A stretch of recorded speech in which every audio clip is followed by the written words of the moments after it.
physics and material science.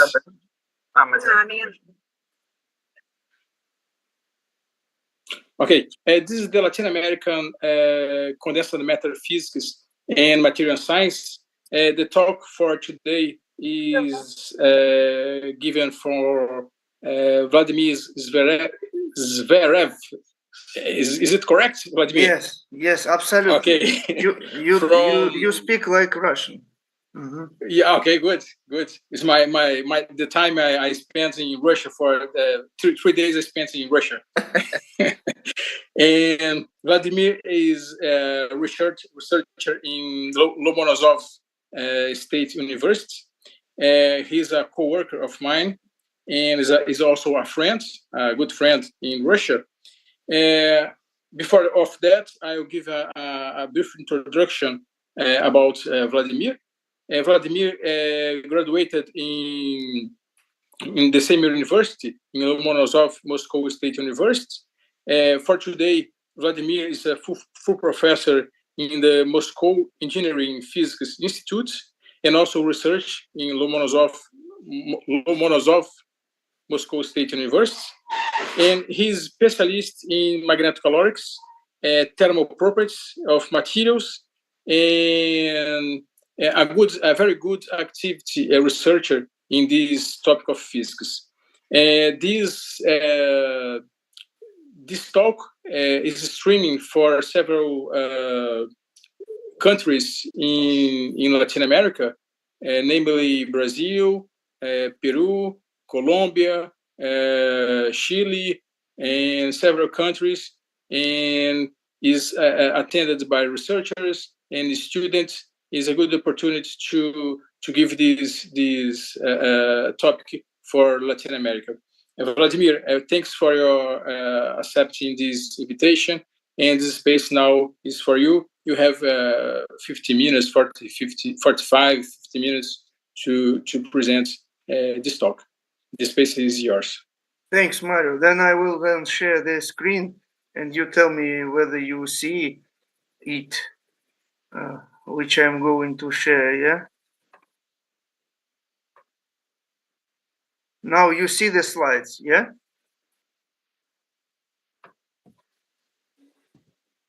Yes, okay. We can see. Okay, let's start then. First of all, I would like to thank Mario and all our colleagues for the kind invitation and the opportunity to deliver this talk today, because it's very interesting for me personally and for us as a scientific group to share our recent results with the new audience, as we are always willing to establish new collaborations when it's possible. At Lomonosov MSU, I'm leading a group at the moment in the magnetism department of the Faculty of Physics, which mainly studies different magnetocaloric materials.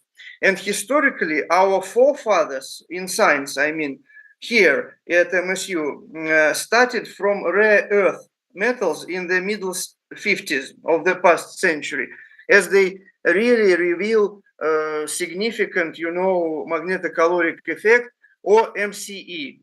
The effect itself manifests in the temperature change when a magnetic field is put in the external magnetic field. As the total entropy should stay permanent, and as it consists of magnetic, electronic, and lattice paths, where the last two do not depend on the magnetic field, and then any change of the magnetic field should somehow change only the magnetic part of the entropy, which in its turn, we remember that the total entropy doesn't change, should provide some changes in the lattice part of the entropy, which means that the material's temperature changes. Independence on the materials, the effect can be negative when temperature decreases, or positive when temperature increases. As a rule, in literature, we are talking about either the magnetic entropy change, which is a calculational parameter and can't be measured. We can calculate it from the experimental values of magnetization or heat capacity.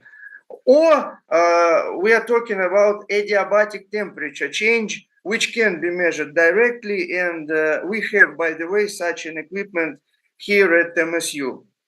So this property of the material, I mean magnetocaloric effect, seems to be very sensitive to magnetic phase transitions when the magnetic state of a material changes with temperature and field. So this effect is really widely used nowadays, first of all, to get the information about the magnetic phase diagram of magnetic material. Also, as we really observe the temperature change, this effect is a promising one for cooling technologies.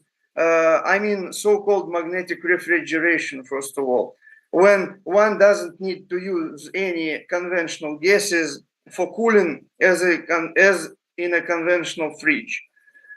Instead, we can take a magnetocaloric material and some magnetic field source, which will get us the cooling effect. This technology is now widely studied, in several labs, including also ours. And theoretically, magnetocaloric effect should be observed in any magnetic material, which means any material or element which atom or atoms possess magnetic moments. And it's really true, as the effect itself was firstly discovered in simple elemental iron, but its value didn't exceed 0.3 K. So it was really quite a tricky thing to experimentally observe it more than 100 years ago. But in general, the approach to look for MCE or giant MCE in elements which contain 3D, you see, or FeRh elements is still fair. So, but not, of course, only this factor should be taken into account when we are talking about magnetocaloric effect. If we see the formula here on the slide, we should also think over the heat capacity and the magnetization derivative, which are also very important in estimating the delta T values. At the moment, some 300 magnetocaloric materials are known, and you see here in the slide also that the number of papers devoted to magnetocaloric effect is enormously increasing each year. In this sense, iron-rhodium alloy is the unique magnetocaloric material, as it reveals the maximum ever observed magnetocaloric effect value among all reported materials. The really giant effect is about minus 6K per 1 Tesla. And it was discovered in this alloy in 1990 in our lab at Moscow State University by my supervisor, Professor Alexander Tishin. And since that time, no material has shown a magnetocaloric effect larger than in iron-rhodium. You can see the phase diagram here on the slide. This alloy was first made and described in 1938, but namely since the discovery of the giant MCE, it has been really widely studied.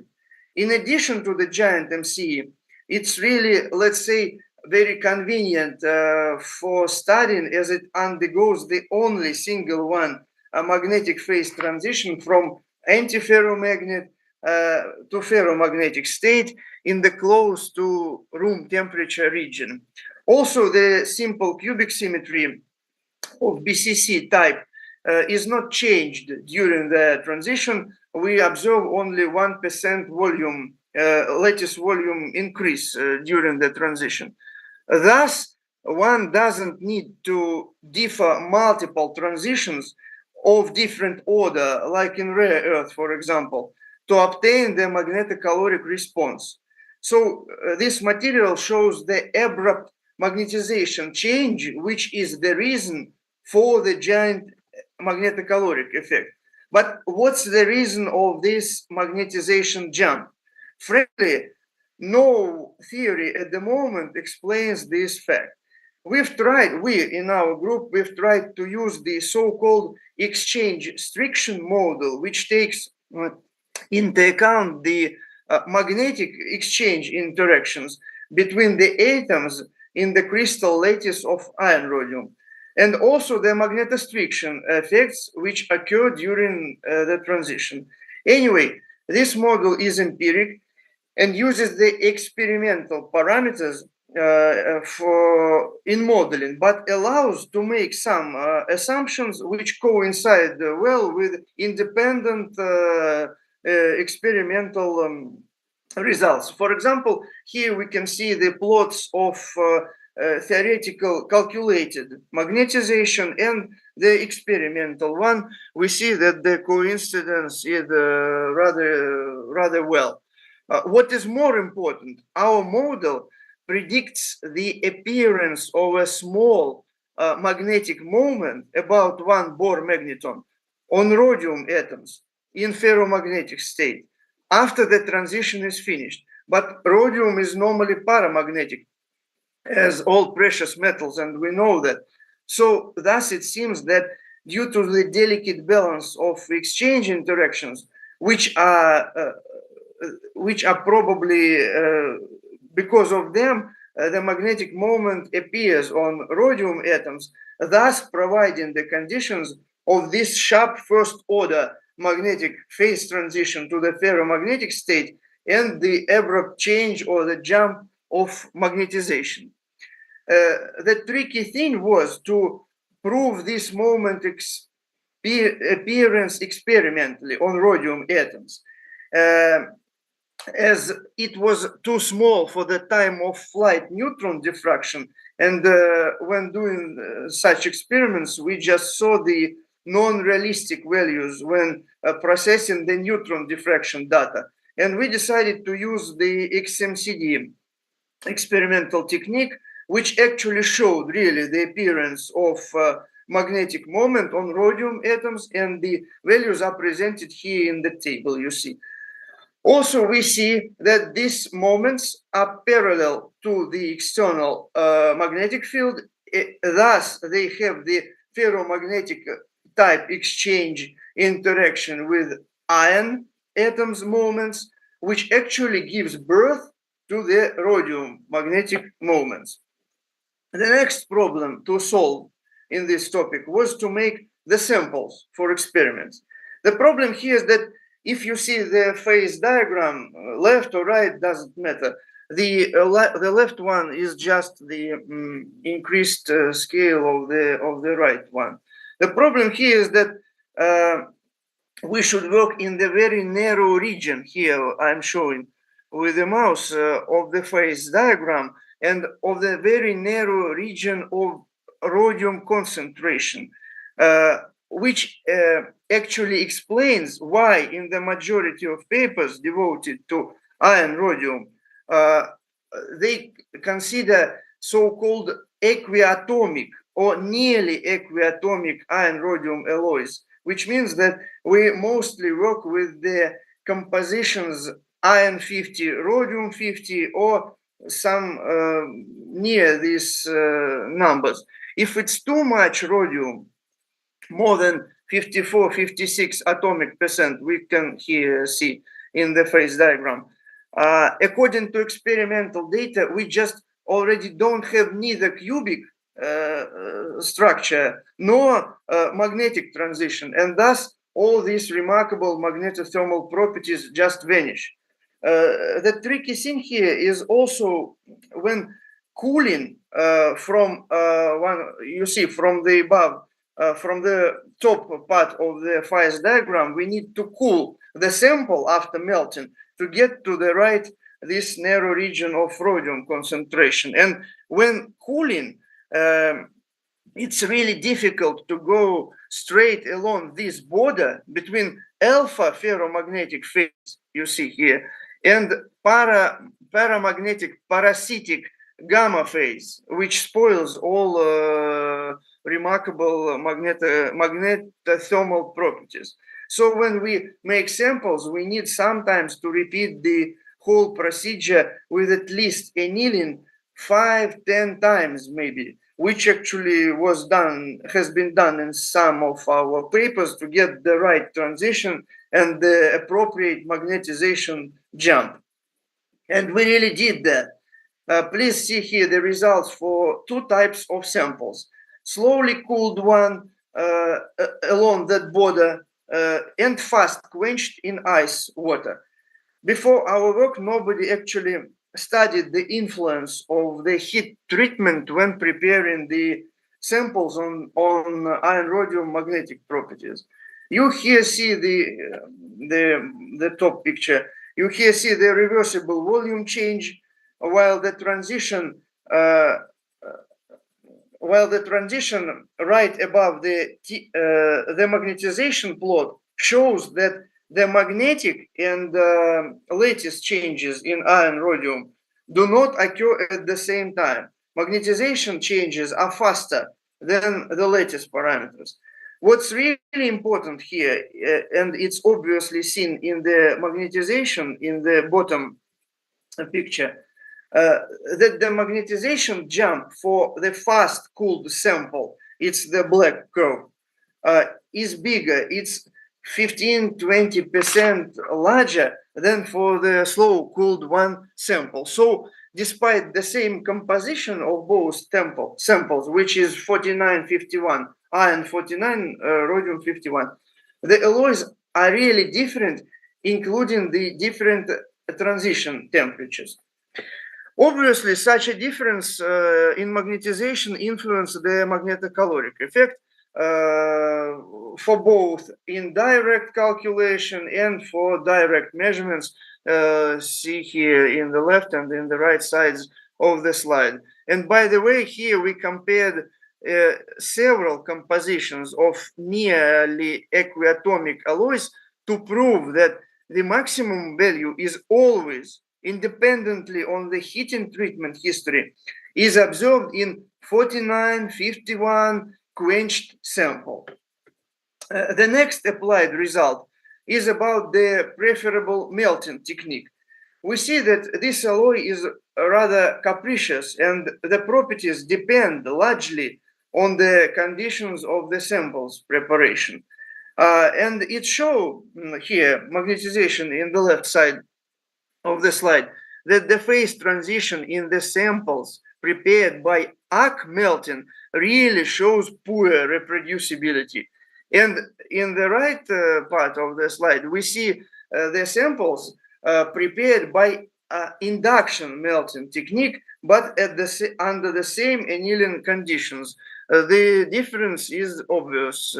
I believe it seems the eddy currents do some kind of mixing the alloys, providing when we use induction melting, they do some mixing of the alloys and provide the better homogeneity of the whole alloy. So the maximum magnetocaloric effect is observed not only in 4951 samples, but also prepared by induction melting technique. And the same reproducibility is, of course, observed for other properties like differential calorimetry, hysteresis losses, where the same trend is seen. The third interesting result is in explaining the effect of so-called magnetocaloric effect hysteresis in several cycles of magnetic field variation. See here in the left. That magnetocaloric effect doesn't return to its initial value in the second and next cycles of magnetic field change. So, by the way, most of magnetic refrigerators prototypes, we know, they work namely in a cycle mode. So this effect is really important to be understood and taken into account. It's even called the non-reverse magnetocaloric effect. We have proposed here a theoretical model that explains this effect, and the model considers the non-ideality of the stoichiometric composition of any synthesized iron rhodium alloy. If we remember the phase diagram, we understand that it's just important to make an ideal alloy without any defects. That's why we should take them into account. How to do that? we have seen that it's very difficult to get to that narrow region of rhodium concentration from the first time, and for sure no structure would be ideal. That means that some of iron sites in crystal lattice will be occupied by rhodium ones, and vice versa, with the appropriate lattice distortions, of course. And also we probably remember the delay in forming the ferromagnetic ordering and time difference between magnetic and lattice changes. So these two experimental facts have been included in the modified formula here in the top of the slide. They have been included in the modified free energy formula. We here introduce the so-called antiferromagnetic and ferromagnetic ordering parameters, which show the non-immediate but time-dependent character of the phase transition in iron rhodium. And also an additional parameter C, which describes the path substitution of iron atoms by rhodium ones and vice versa. Including these parameters leads to the appearance of the so-called effective or additional magnetic field, which is maybe better even called a magnetic response or magnetic reaction to the newly appeared in this very moment of time of the newly appeared ferromagnetic regions to the external magnetic field. So this field is of course dynamic and will be another in the next moment of time while the phase transition is taking place. So the interaction between this dynamically changed additional time-dependent field and the external one for MCE manifestation is the reason of the MCE hysteresis in several cycles of magnetic field change. And by the way, this explanation suits all magnetocaloric materials with the first order phase transition, and the non-return effect is really observed in all of them experimentally. We've checked that, and it, for example, is not observed in gadolinium, where we know the phase transition of the second order is observed. So these effects in those materials are probably associated with the finite time of the first order phase transition, because it's not instantaneous as it's used to be thought. And we have checked this experimentally by visual observation of the magnetization change using the Hall magnetometry experimental technique for palladium doped samples, iron rhodium based, of course. No difference in transition dynamics comparing to the binary alloy. You can see the video here, which shows firstly the ferromagnet antiferromagnet transition, and then the direct one from AFM to FM phase. Each of them takes about 10 seconds, which is of course rather substantial and long time to see a non-return magnetocaloric effect in a cycling mode. The full cycle of the field change is that the field changes from 0 to the maximum positive value, then from the maximum positive value through 0 field to the maximum negative value, and then back to 0. So this is time enough to see this effect, which has been explained by us and also visually experimentally observed. If we start talking about the whole family, the whole series of iron rhodium alloys, not only binary one, it's worth considering ternary alloys also, which means that some third element replaces iron, rhodium, or both in the binary alloy. These ternary alloys might be even more useful for practical applications, as some of them have a more convenient phase transition temperature with no essential magnetocaloric effect decrease. You can see the the diagram here.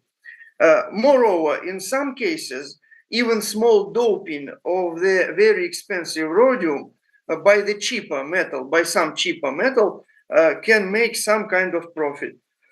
From the scientific point of view, there is still an unsolved problem: which atom, iron or rhodium, or both, is replaced in each case by the third one in ternary alloys.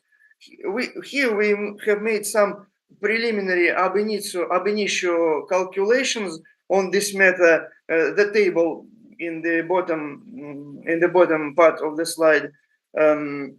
The red color means that the doping atom probably replaces iron, and the green color means that the atom probably replaces the rhodium atom in ternary alloys. But of course, we need to check this theoretical assumption experimentally, and we are now planning some XMCD experiments to prove our calculation. Among ternary alloys, we have studied some. For example, palladium doped samples.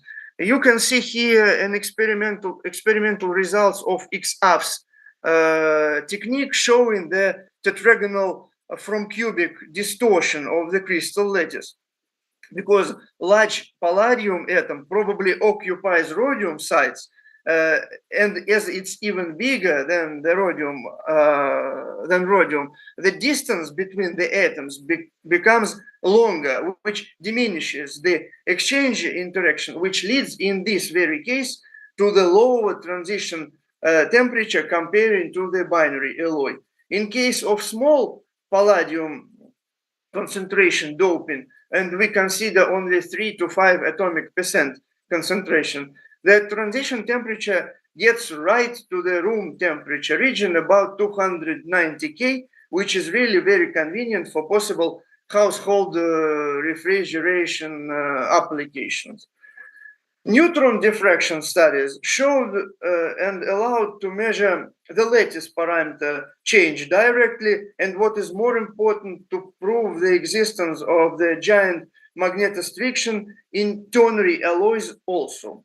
It was well known from the middle 90s for the binary alloys that this giant magnetostriction effect occurs in iron rhodium alloys. But here we show that the same values are observed for palladium doped samples, which means they can also be used as load cells.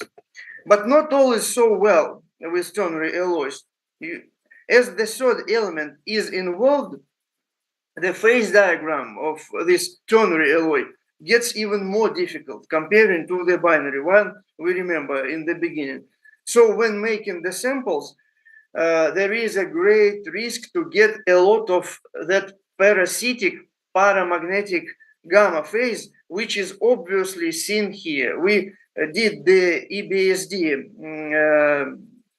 experiments on palladium doped alloy, and this gamma phase, of course, its presence, of course, spoils all magnetothermal characteristics of the ternary alloys, and in each case one should perform a thorough microscopic analysis to get the right understanding of what's happening inside.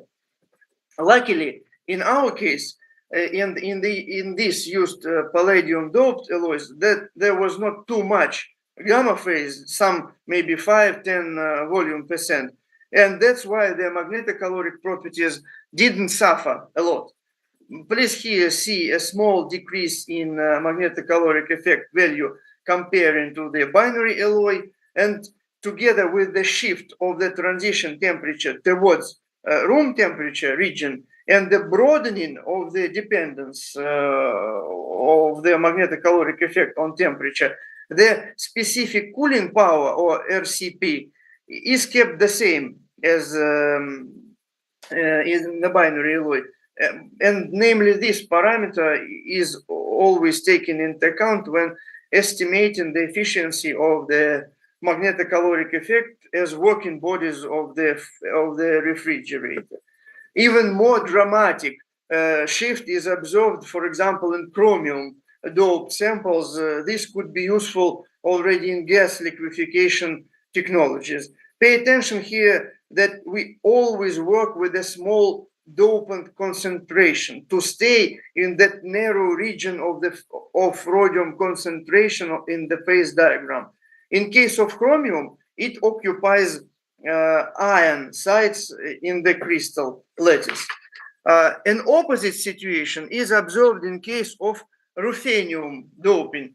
The transition temperature shifts towards higher temperatures with the giant, really giant MC value of about 10K in the first cycle of the magnetic field, decreasing to 7K in the next cycles, but 7K is also a great value among all studied ternary alloys. To summarize this scientific, let's say, part, one should say that as a rule, the growth of the new phase, in our case, the ferromagnetic one, usually starts on defects, which are doping atoms for the ternary alloys. And the increased amount of defects distributed uniformly in samples volume accelerates the phase transition rate. Thus, the magnetization derivative increases, which in its turn may give rise to the magnetocaloric effect. And the problem is to find the optimal balance of defects and necessary alpha BCC phase, as in case the defects prevail, all the magnetic properties will not be observed at all.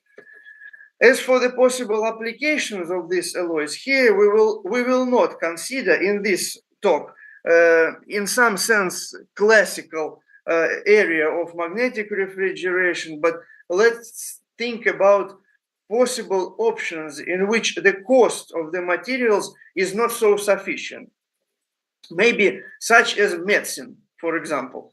It's well known that the current trend in medicine and especially surgery to be minimum invasive or non-invasive at all in ideal case.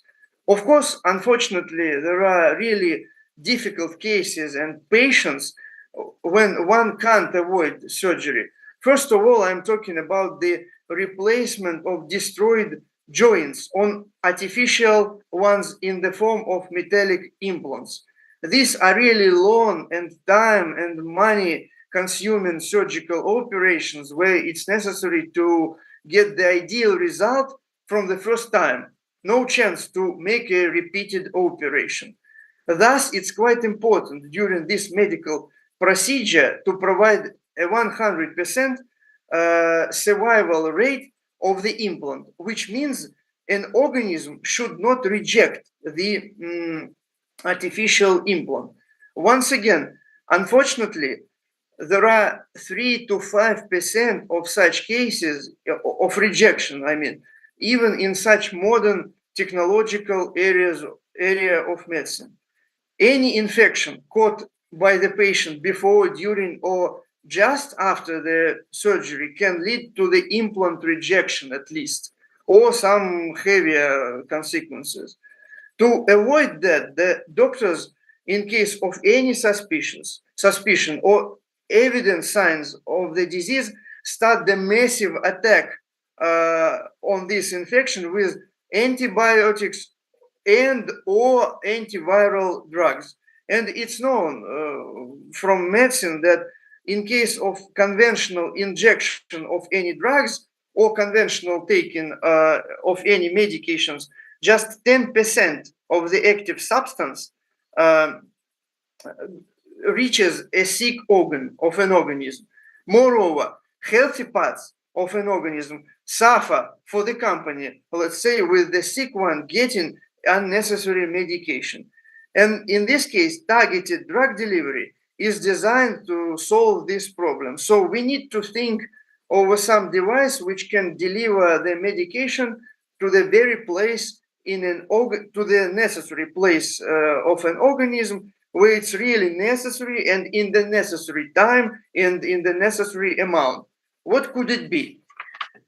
Probably the implant should have some coating or capsule or compartment or part where the necessary drug could be stored and released by some external impact. the implant is not necessarily an artificial joint, massive metallic joint. It could be cardiovascular or other types of stents, teeth implants, abdominal nets, its net implant, etc. Generally speaking, we are talking about some artificial objects that should be put inside the human body for a very long time. And what can be helpful in this case?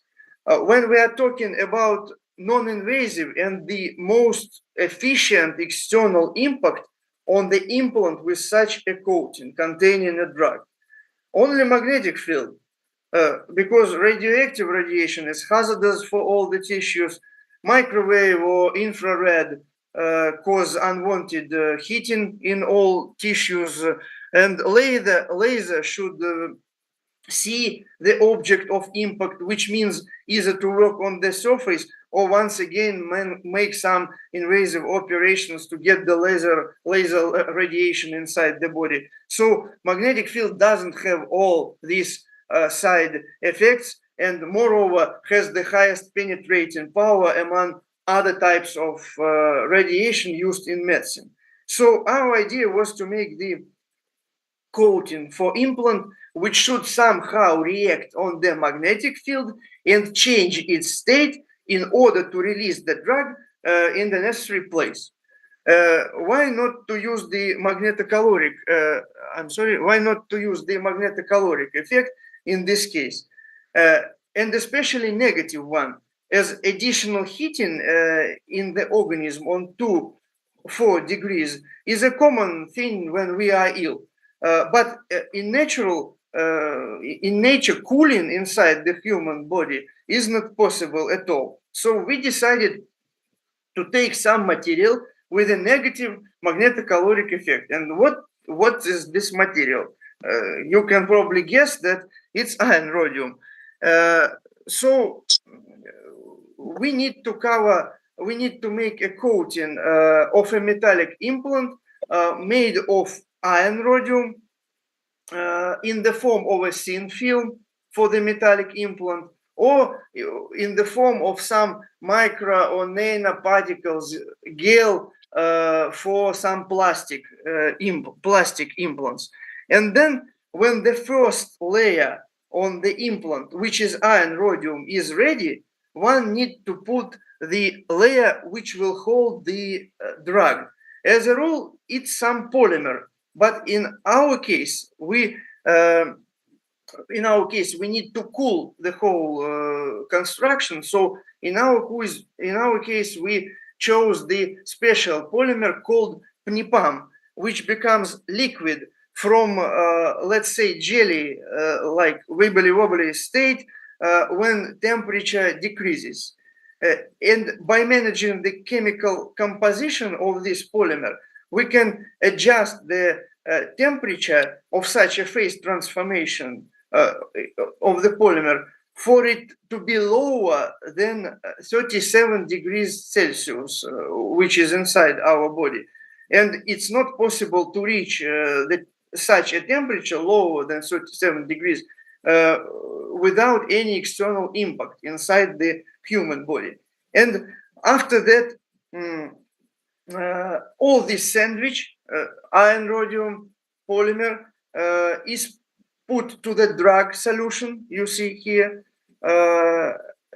and the polymer, like a sponge, is saturated with the necessary drug. After that, during medical or surgery operation, such a coated implant is put inside the body and keeps the drug.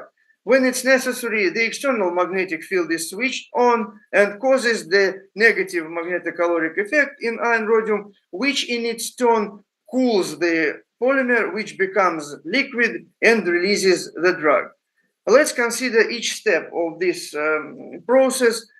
To calculate the steps, we elaborated a special thermodynamic theory, which employs the heat conduction equation of the system, of the whole system, implant, polymer matrix, and containing the drug. And the following slides show the main consequent stages of the state of such a sandwich coating. It's stable at temperature of 37 degrees Celsius and higher. The magnetic field of 2 Tesla is possible to produce 12K change in iron rhodium layer shortly after the magnetic field pulse, and the magnetocaloric material temperature will decrease to 24 degrees Celsius, which is necessary to get the right temperature for the coming thermodynamic equilibrium. The time to reach this equilibrium is estimated by this formula in the slide. The approximate thickness of iron rhodium film in the coating is about 100 micrometers. Taking such parameters, we can see that the equilibrium temperature is reached in about 1 millisecond. As a result, we have the thermodynamic equilibrium at 32 degrees Celsius in about 1 millisecond after the magnetic field pulse. And the drug diffusion time after polymer solution is about 0.1 seconds, which means that we'll have almost an immediate, and in some cases urgency is necessary, drug release from the coating. Its quantity and the rate of release could be adjusted by changing the field value. And as the polymer goes through its phase transformation in a rather smooth manner. Then we checked this assumption whether it's possible with some dye. You see the video. Some dye is put in the magnetic field, and the liquid changes its color, which means the release of the dye really happens. Pay attention that in the beginning of the video, the liquid was very dark, and see what happens after the end of the manipulation.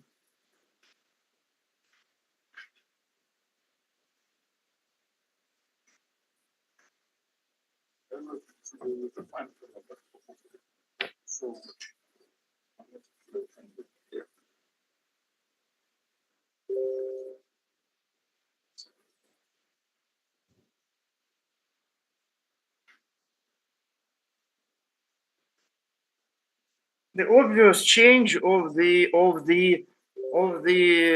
liquid color. I would remind you what was in the beginning. Just 1 second. See, it was dark, and in the end, it was rather light and blue. And finally, we tried to check this technology on real implants. You can see here the samples of net abdominal implants made from polypropylene. Here, the chemical procedure of making this coating is described. And what is more interesting, we checked their quality first in vitro. Instead of drug, we used tungsten microparticles to see them in X-ray. Tungsten microparticles played the role of a drug. And we really see them very well after the magnetic field impact in the right part of the slide. And finally, please don't look if you are very sensitive. We have made the preliminary preclinical tests which proved these results on laboratory animals, namely rats. There were just 3 rats using medical abdominal. The same net implants, and the effect is tiny, of course. But MRI pictures and the doctors who helped us to perform the MRI pictures analysis for sure say the release of the particles really took place. So, as the whole result of our work, we made coatings for implants which preserve a drug and provide its release when necessary. Also, it can be possible to release a drug in a pulsed or dosed mode as all the phase transitions, both in iron rhodium and in the polymer, are reversible. And hypothetically, we can even replenish the store or the stock of the drug in this coating by means of magnetic transport, but it's of course a matter of separate talk and several separate research. So I would like to thank you for attention and ready to answer your questions, if any. Thank you very much.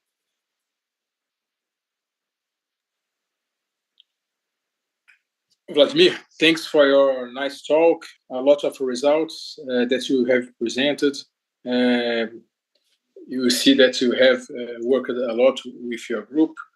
And now I will give the word for the panelists. And following here people that are appearing on my screen, Luis from the University of Cambridge. Do you have any question?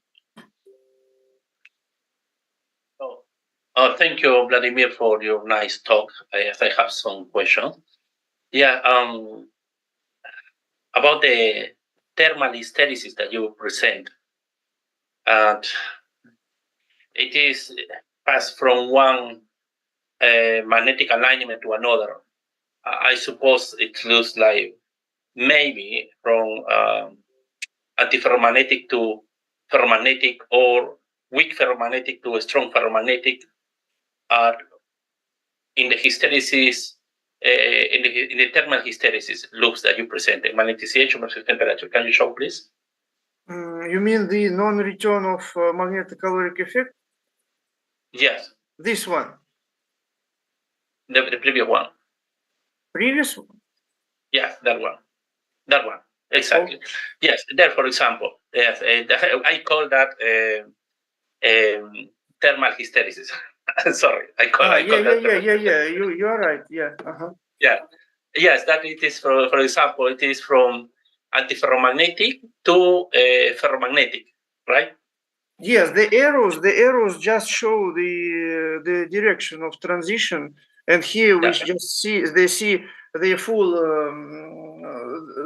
loop. I mean, empty loop from for direct and the reverse phase transition.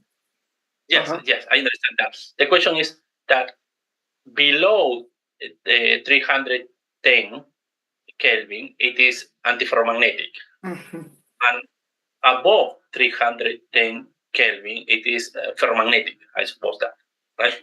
Yes. About the sample set, it is for thin films, for bulks. Well, these are bulks. These are the plots for 5 samples each of the plot. You see slice 0, 1, 2, 3, 4. All these 5 slices, they were like a small, maybe some micrograms. They were cut from one melted ingot. In the left plot, the ingot was prepared by arc melting technique, and in the right figure, the ingot, the big one, the big sample, was prepared by the induction melting technique. Yeah, it's polycrystalline or polycrystalline bulk samples. Yeah, polycrystalline. So that means that it is difficult to see if there is any anisotropy, magnetic anisotropy, right? Because it's polycrystalline. Polycrystalline samples. Yeah. Yeah. It reminds me one of my samples about hematite. Hematite has the Morin transition. The Morin transition is also from antiferromagnetic to weak ferromagnetic. It is around nearly 280 Kelvin roughly. And it depends, but in the Morin transition, depending on the sample, is a pure sample, very well aligned sample, and so on. There is not that thermal hysteresis. Does not appear. However, in certain cases, in the hematite, in the Morin transition, from antiferromagnetic to ferromagnetic, appears that thermal hysteresis. I have one publication about that. The case is that, yes, in my case also is polycrystalline, and I cannot see a magnetic anisotropy. I suppose that within thin films, for example, of the rhodium, iron, rhodium, thin films, in the case, we might see magnetic anisotropy. And not only that, that will depend also on the thickness of the film. Don't you think so? You think you're absolutely right. Just due to the time limitation here, I haven't shown our own results on iron rhodium thin films. They are published, by the way. And you're absolutely right that if we measure the same magnetization, simple magnetization, let's say alone or perpendicular to the field surface, we can at least calculate the anisotropy for the thin film. In that case, that thermal hysteresis might disappear. It can disappear, but it can also happen because of the demagnetization influence of the. We should take into account the demagnetization factor. You understand? If we measure the if we put the field perpendicular to the film surface, we have the great demagnetization factor, which should be taken account, and it can, when we calculate the correct magnetization, it can just diminish the temperature hysteresis. We really saw that. So I agree. You are right. Yes. Yeah. Yes. After the zero field cooling, when we are at 340, 350, for example, so the moments, the spins are aligning in one direction.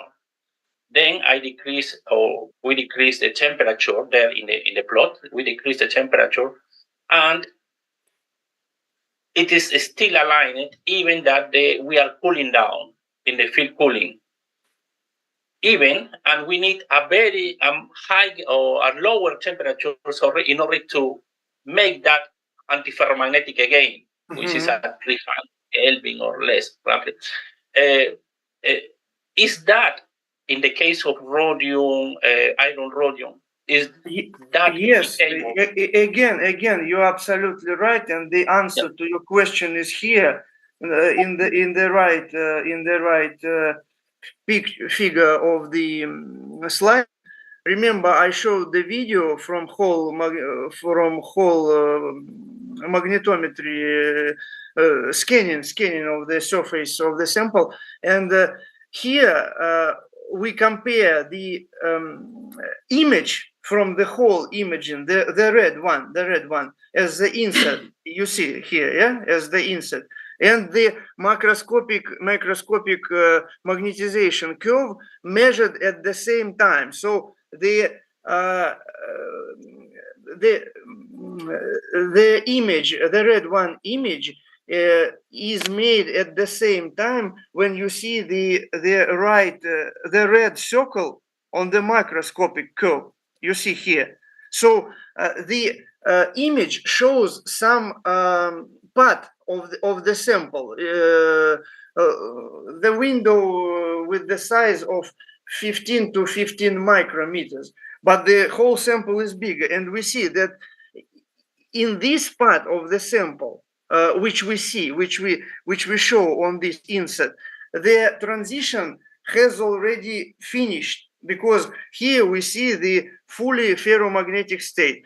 If the red color means that the spins are aligned all together parallel to the field, which means the transition in this part of the sample showed in the inset has already finished. But at the same time, see the microscopic curve.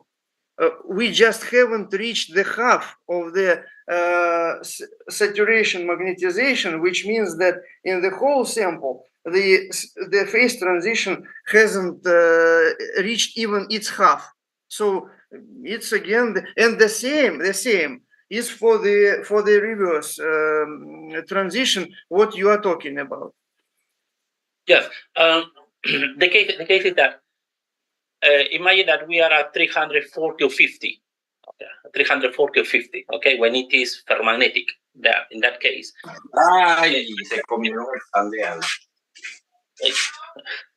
Okay, sorry, I muted somebody, Blanca, who has arrived with microphone. Okay, at 350 Kelvin, roughly. At that time, when we measure the hysteresis loop, magnetization and magnetic field, okay, it should be ferromagnetic with hysteresis, right? When we measure at 200 Kelvin, for example, when it is antiferromagnetic, it should be aligned roughly, right? Will be a signal, a antiferromagnetic signal, no hysteresis, and what about in that point that you pointed there, which is on the cursor? What do you expect to occur? You mean whether we observe hysteresis in pure ferromagnetic state and in pure anti-ferromagnetic state? What I mean is that if we measure magnetization versus applied field at 350, then it should be a hysteresis. Should be. Yeah. The plot. At 200 Kelvin, the magnetization versus the applied magnetic field, it should be antiferromagnetic, right? If you measure, experimental, you measure. And in the point that that you are pointing there, what do you expect to occur in the middle of in that transition temperature? What do you expect to occur experimentally in the magnetization versus magnetization field dependence? Yeah. Yes. We measured it, and there is a hysteresis there. Yeah. I as I told you, I have one publication with hematite which shows roughly the same thermal hysteresis and shows a combination of that, like two loops on the positive and in the negative.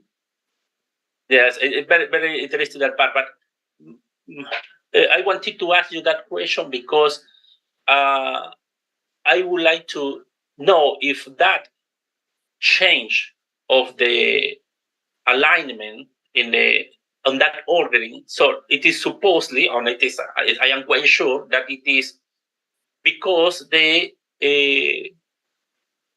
change in the magnetic structure. And my final question is that change on magnetic structure is accompanied by a physical structure change. Also, the structure of the material changes physically. So the A, B, C, the volume of the crystal or the crystal parameter changes, or only the magnetic structure changes in that transition.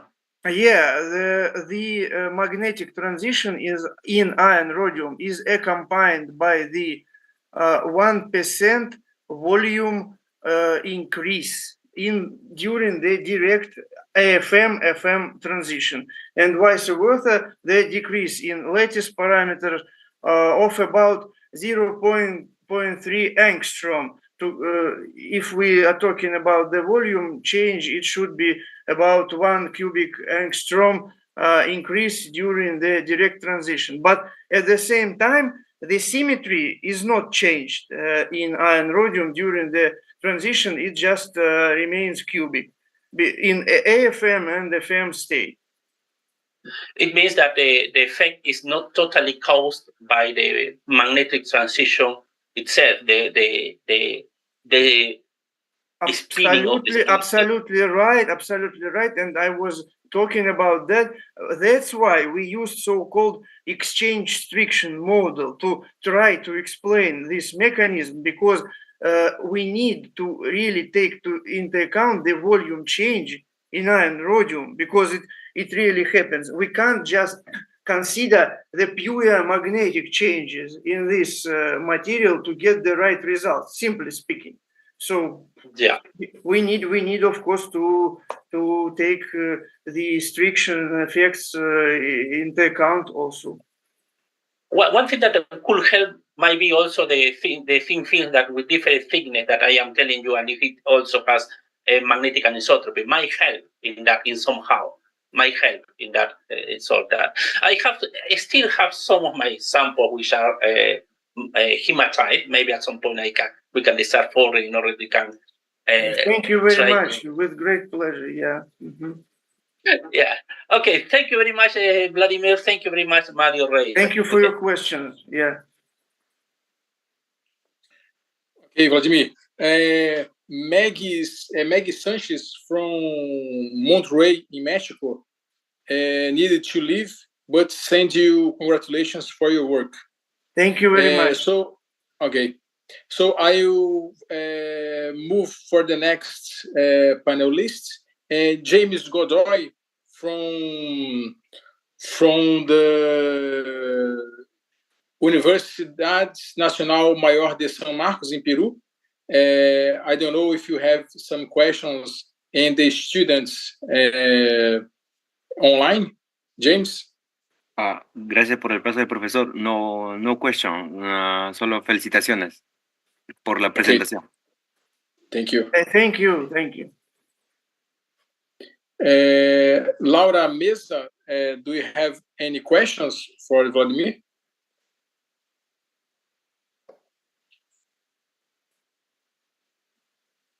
Professor Mario, in that case, I answer for her. She is only for all about Facebook and other thing. And here I can see that I don't have questions for Professor. They only say thank you for the topic and for all about the talk. Thank you, Professor Mario. Ximenes is speaking, right? Yes, Professor. Okay. Thank you. Laura with me is okay. the National University of Colombia. Yes. Okay. Thank you. Stuart Holmes from the University College of London and also University of Cambridge. Do you have any questions? Thank you, Vladimir. Very interesting talk. Do people make these materials by MBE that would take away any defects in the material and the magnetocrystalline effects would appear? Do people make them by MBE, or is it all kind of thin film and bulk? You know. Iron rhodium is made in all forms of known and studied samples, and we actually worked with all of them. Bulk samples, thin films, microparticles, and nanoparticles. For example, our recent work, January this year, my colleagues, chemists from St. Petersburg, they prepared even nanoparticles, but unfortunately, our main goal is to reach in nanoparticles the same magnetocaloric effect as in bulk samples, but we failed absolutely, and we wrote it in our paper. Instead of ferromagnetic state, we get ferrimagnetic state in nanoparticles, but they were very tiny. We reached just 3 nanometers. So we believe that it's just the size is not enough to get the necessary BCC cubic structure. So, but with Chinese colleagues, we also have work maybe 3-4 years ago. Again, there are no results in this talk, but we proved the existence of magnetocaloric effect in microparticles instead of nanoparticles. So I believe that in future we should anyway work over diminishing the size of the samples, because bulk samples, I don't know whether iron rhodium is really used in magnetic refrigeration technologies, because you know that we need anyway massive samples of the materials to work as working bodies, and but rhodium is very expensive, and no chance it will be cheap ever, and I think we should work over the small size of samples of iron rhodium alloys. I mean, it might be. Sorry, carry on. I interrupted. I apologize. No. I'm done with this. I was just thinking with molecular beam epitaxy, you might be able to make things like super lattices and maybe enhance interaction effects. Maybe sometime in the future. Maybe. I have a small technical question. Is how do you measure delta T? Do you measure the change in resistance of the material, or you have an in situ thermometer? Our equipment is rather simple. We have a thermocouple, which is put inside between two samples of the material. In the ideal case, of course, we can measure the single sample, but it will be the worst heat contact. But anyway, it works. That's why we just need. You're right. We measure the resistivity and then recalculate it to the direct temperature change. But anyway, it's probably the most direct of all indirect methods of MCE measurement. There are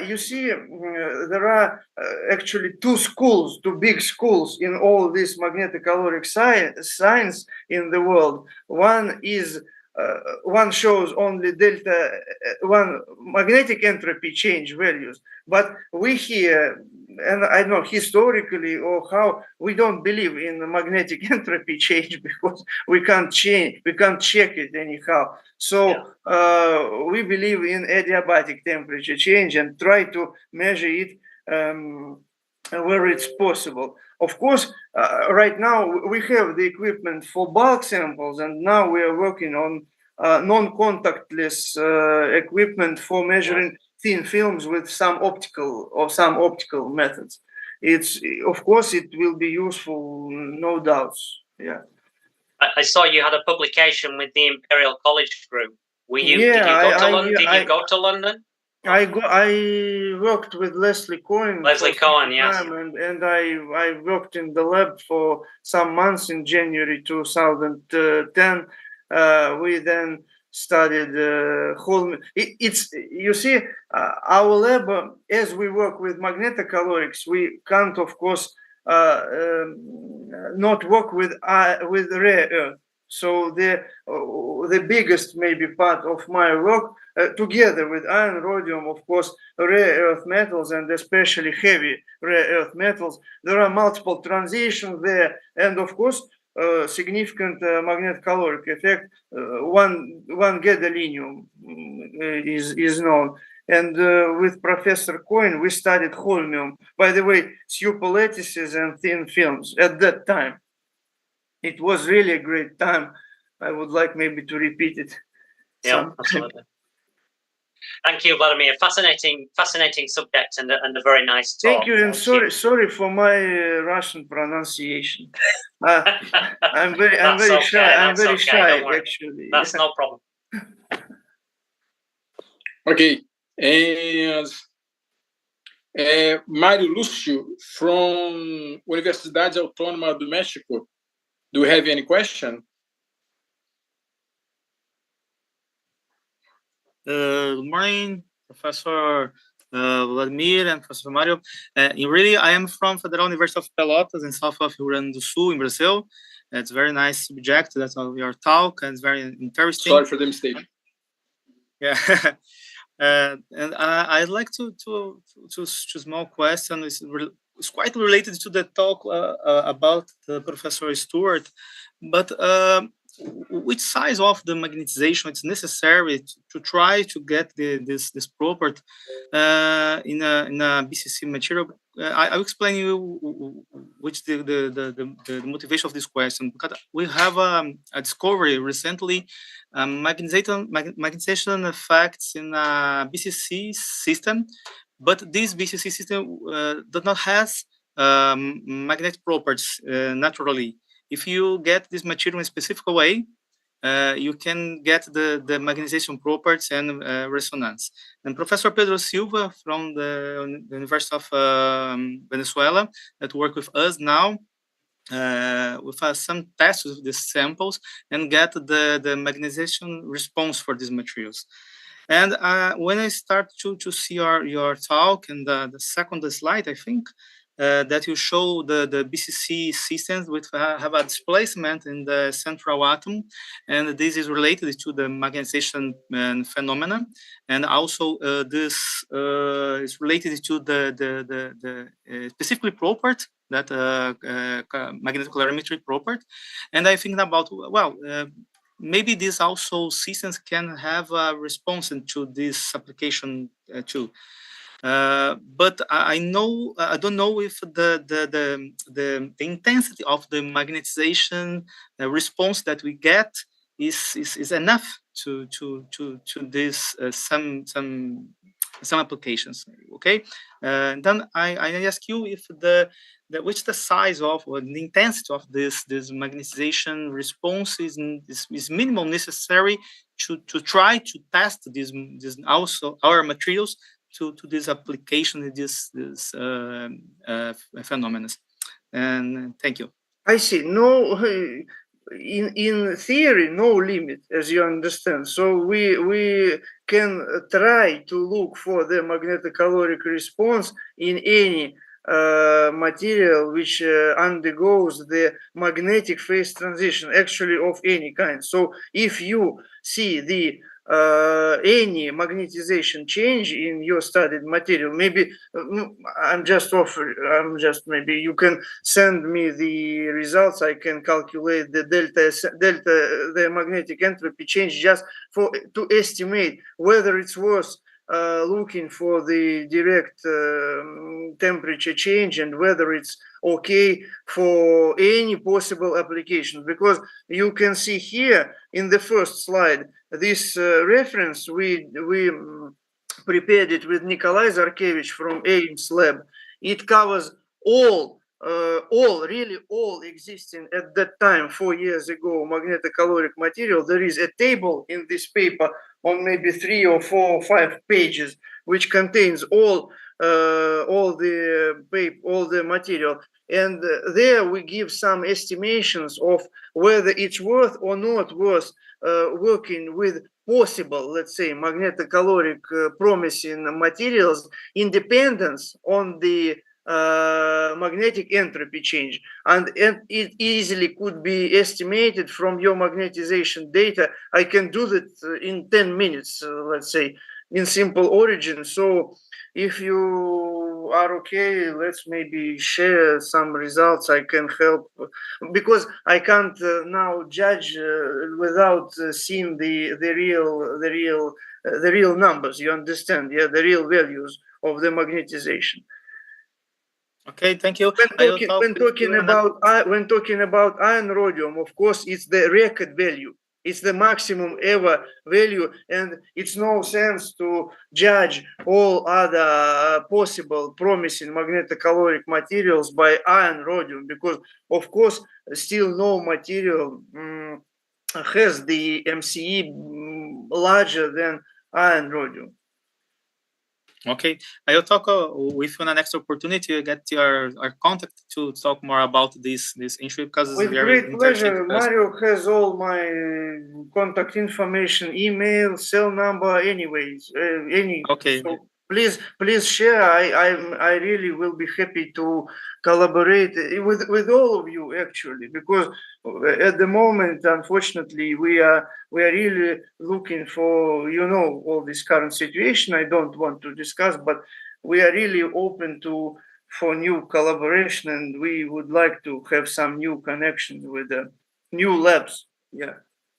Okay, it is very interesting for me because it's a new issue, because I'm not a specialist in the magnetization properties. Professor Pedro Silva from Venezuela is also a good guy to help us to make this contact and to help us to discuss and send the information about this, because he's know about the magnesium properties better than me. And taking again your talk and your presentation is very nice. And I'm talking with my friend here. I'd love to listen. Your English is very nice. Professor Stewart is true. It's good. It's good to listen to you. Thank you so much for this talk in this morning. Thank you very much. Thank you. Okay, and the last here appearing on my screen is Blanca Rojas. If you have any questions, please. Buenos días, solamente darle las felicitaciones al doctor, y sobre este efecto magnetocalórico, porque no pude entrar antes por corte de luz por acá por Venezuela. ¿Hay alguna experiencia con polímeros de mezclar estos elementos, o sea, algunos de los elementos de la tabla periódica para obtener el efecto magnetocalórico en algún polímero? ¿Hay algún ejemplo de eso que él conozca? Okay, Vladimir, the question is if there are some results with polymers with the magnetocaloric effect.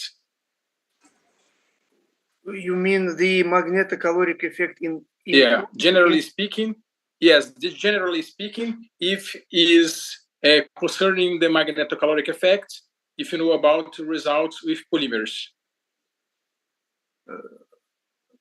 Whether we observe the magnetocaloric effect in polymer itself? Yes. No. No, blending with metals, blending with some elements. So you mean composites? You mean? Yeah.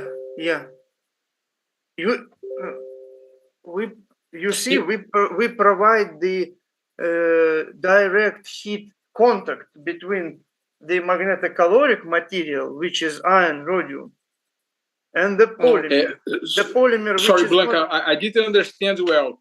You mean polymers, isolated polymers, or composites with metals?